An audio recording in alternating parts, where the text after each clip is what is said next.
এটা শুধু সোহেলের মার কান্না না, আমাদের যে 2000-এর অধিক যারা শহীদ হয়েছে প্রত্যেকের পরিবারের কান্না, আহতদের কান্না। আমার ছেলে তো আমার আমি সোহেলরা বিচার করব। সিনাদয়ান আছে ভারতে, আমরা তো চাইতেছি এর দেশে নিয়ে এসে বিচার করার জন্য। আরে বাবা রে, ওরে কি দেশে আনবা? ওরে দেশে না কি করবা তোমরা এটা কও? ওরে দেশে আনা লাগবো না, তোমরা রাজনীতি কইরা তোমরা বিচার বাইর করো। হাসিনার বিচারের জন্য এই যে শহীদ পরিবারের যে আকুতি, শহীদ পরিবারের যে আকাঙ্ক্ষা, আমরা সেটাই হচ্ছে সরকারের কাছে বারবার হচ্ছে ব্যক্ত করছি যে এই শহীদ পরিবারের এই যে এখনের যে কান্না, এটা ক্রোধে পরিণত হবে খুব শীঘ্রই। যদি এই আহতদের এবং হচ্ছে শহীদদের পরিবারের বিচার নিশ্চিত না করা হয়, দ্রুততম সময়ের মধ্যে আওয়ামী লীগের বিচার নিশ্চিত করা না হয়, এই কান্না ক্রোধে পরিণত হবে। এবং এই সরকার আমরা দেখতে পাচ্ছি যে বিচার, এটা হচ্ছে খুবই, আমরা কোনো দৃশ্যমান বিচার প্রক্রিয়া এখনো পর্যন্ত দেখতে পাচ্ছি না, যেটা আমাদেরকে আশাহত করছে। আমরা চাই যদি ট্রাইব্যুনাল সংখ্যা বাড়াইতে হয়, আমরা চাই যত দ্রুততম সময়ের মধ্যে এই বিচারটি নিশ্চিত করতে পারো, কারণ সোহেলের মার কাছে আমরা সোহেলকে কোনোদিন ফিরাই দিতে পারবো না, এটা আমাদের সীমাবদ্ধতা। কিন্তু আমরা চাই আওয়ামী লীগের এবং যারা এই হত্যাকাণ্ডের সাথে জড়িত তাদের দৃশ্যমান বিচারের মধ্য দিয়ে অ্যাটলিস্ট এই সোহেলের আম্মাকে আমরা এতটুকু যে শান্তি দিতে, এতটুকু যে আন্টিকে নিশ্চয়তা দিতে যে আমরা অন্তত বিচারটা করতে পারছি।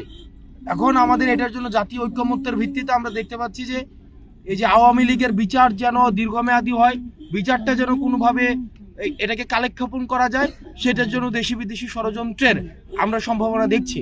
এই সরকারের কাছে আমাদের স্পষ্ট আহ্বান থাকছে, আপনারা ছাত্র জনতার রক্তের উপরে দাঁড়িয়ে আপনারা সরকার গঠন করেছেন এবং আপনাদেরকে মাথায় রাখতে হবে আপনারা একটা ইন্টারিম পিরিয়ডের গভর্নমেন্ট, আপনারা একটা জরুরি মুহূর্তে আপনারা ক্ষমতায় এসেছেন। আপনাদের বিচারটা যদি আপনারা নিশ্চিত করতে না পারেন, আওয়ামী লীগের বিচার যদি নিশ্চিত না করতে পারেন, আপনাদের পুরো প্রক্রিয়া প্রশ্নবিদ্ধ হবে।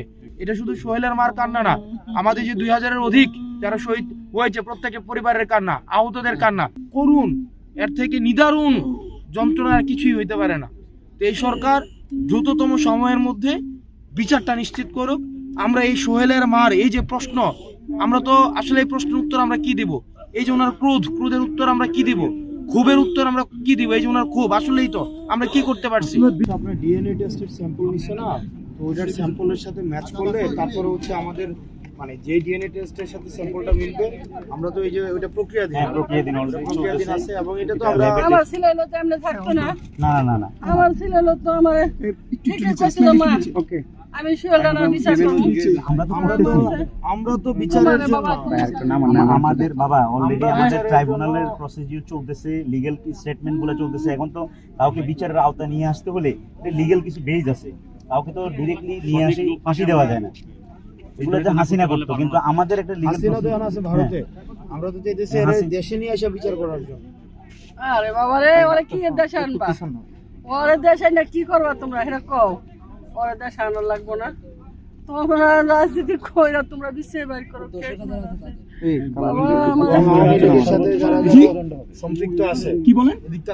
বুমগুলো একটু নিচে নাও। আওয়ামী লীগের সাথে যারা সম্পৃক্ত আছে এবং এই হত্যাকাণ্ডের সাথে যারা সম্পৃক্ত আছে, আমরা আমাদের জায়গা থেকে স্টিল অব্যাহত রাখছি।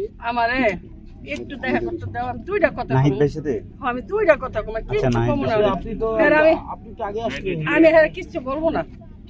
আপনি অবশ্যই বলবেন, আপনি আপনার ক্ষোভ, রাগ, আপনার অভিমান। ওই আমার দেখছে, শুনুন আপনি আমাকে ওই আমার বাবা কইছে আমি তো এমনি শুয়ে না, আমার এই বন্ধু কিছু করলো না। আমার যদি রাগ জানাবেন, অভিমান করবেন, আপনি অবশ্যই